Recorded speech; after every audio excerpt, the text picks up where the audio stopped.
This was a segment that I've been itching to cover since I watched the debate between Tim Ryan and JD Vance. This is for Ohio's Senate seat, which is an open Senate seat being vacated by Republican Rob Portman.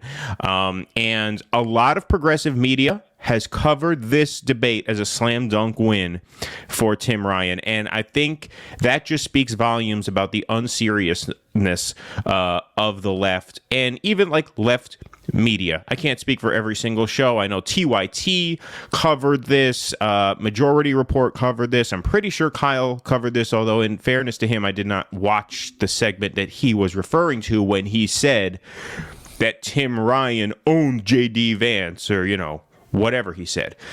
All of the progressive media outlets are focusing on the segment after the segment we are about to play now. The segment that they're focusing on is the LGBT rights segment.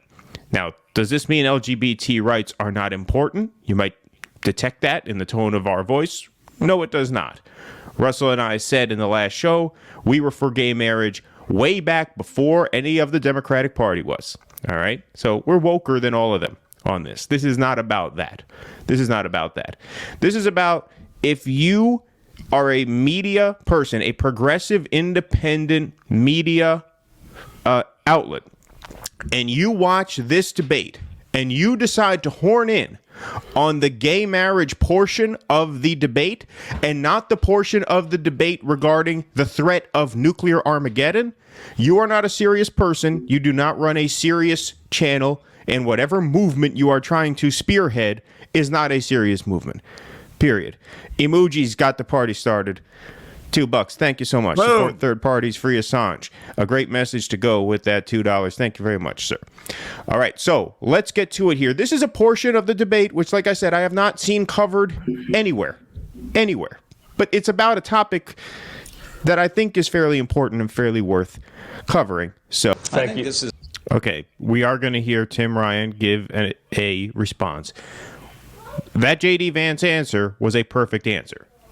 That was a perfect answer. Yep. Whether you like JD Vance or do not like JD Vance, it was an absolutely flawless answer. Nailed it. Okay?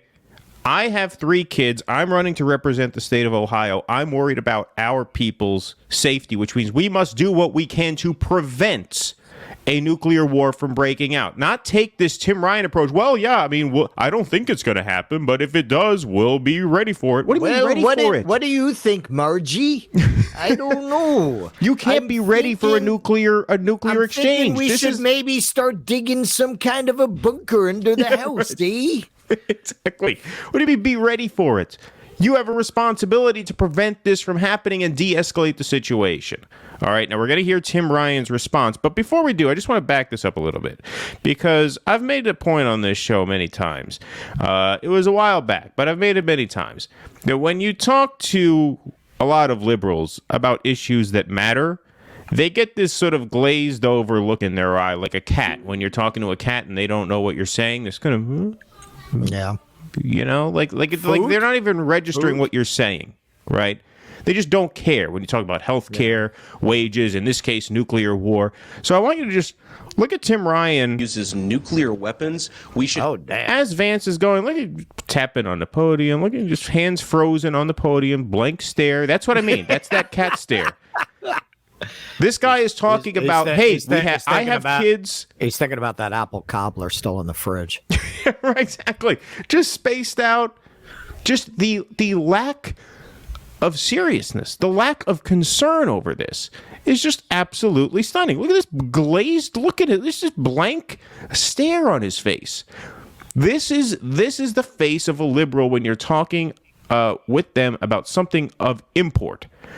You tell a lesbian kindergarten teacher she's not allowed to brag about her sex life to her students. Oh my God! Now we get the signs. Take to the streets. That's in their wheelhouse. That's in their wheelhouse. That's the end of the world. That's Armageddon to them.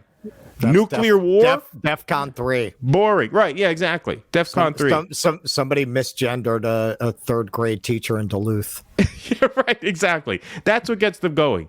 The nuclear threat. They look just like Tim Ryan looks now. He really belongs in this party. Yeah, Kevin bucked up, man. Kevin's been out there slinging that rock. Oh, wow. Kevin, thank you so much, man. I appreciate it. No one from the ruling class in the entire West talks about solving problems. Freedom. It's all buzzwords and talk about control. Yep, I agree with you 100%. And that's not just because you donated, but thank you so much for the donation. All right, let's hear the rest of this. Okay, if JD had his way, Putin would be through Ukraine and into Poland. That, pardon exactly the metaphor here. do. That's exactly what he was going to do. Well, that's what I mean. And pardon the metaphor here. Pardon the use of words here. But that is a Russian doll of lies, that statement. That is just lie within a lie within a lie. I'll be very, very quick here. Number one, Poland, since 1999, is a NATO country, which means he would not just go into Poland after going through Ukraine. The whole point of this war, from his standpoint, is to stop Ukraine from gaining NATO status, because he knows he can't do to Poland what he can do to Ukraine now without igniting formally, officially, World War III.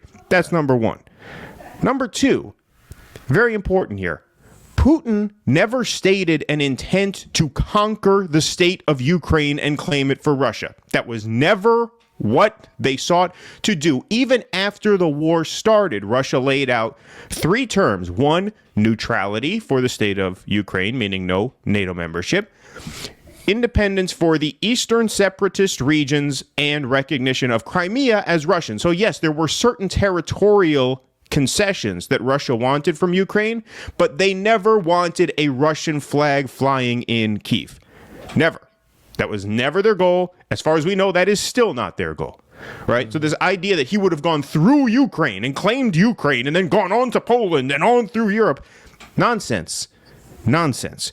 Number three, this is a complete straw manning of what Vance wants to do and what a lot of the anti-war left, or what's left of it, want to see done. It is a complete straw man to say that we are just for a totally hands-off attitude, and, you know, we should just leave the Ukrainians at the mercy of the Russians. That's not what we're saying. We are not saying hands-off, who cares? We're saying what Vance is saying there, which is that we should play a role, but the role should not be in escalating. The role should be in de-escalating. So we don't want hands off, whatever happens, happens. We want to get involved and broker a peace deal. That's what I want my country to do. Not say, fuck it, let the Ukrainians, deal with Putin on their own. No. We want to step in. I want my government to step in and say, hey, let's make a deal here to stop the violence. Yeah.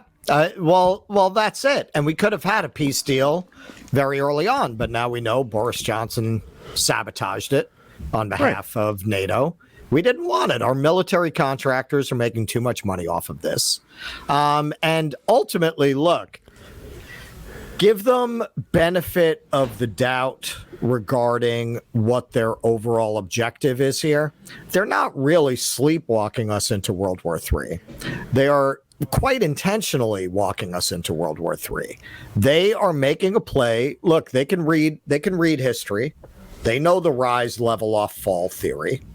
They're rolling the dice to try to maintain American hegemony by undermining rising powers.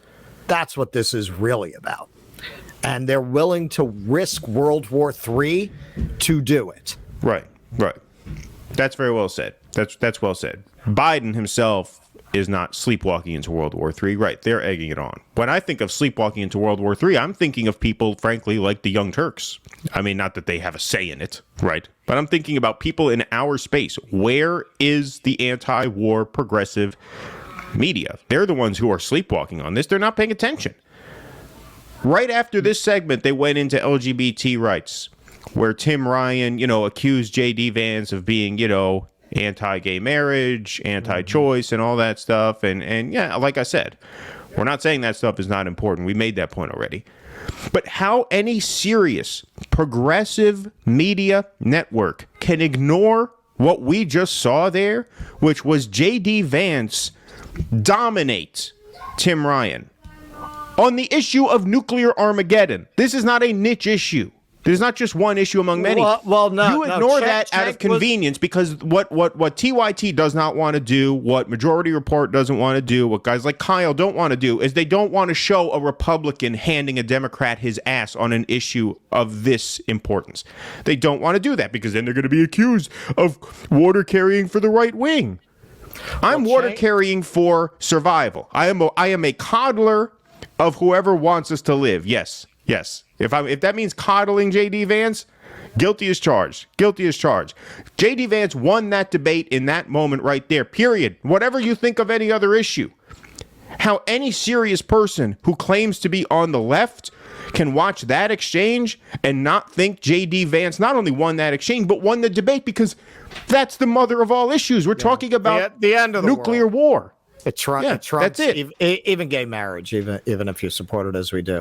Cenk actually said he was going to speak out about that, but Jeffrey Katzenberg's pubes were still lodged in the back of his throat. Yeah, right. So he wasn't able to spit it out. Literally. Right. Yeah. Literally. No nukes. You're right. So, he just wasn't able to get it out. Maybe on his next episode. Please clap.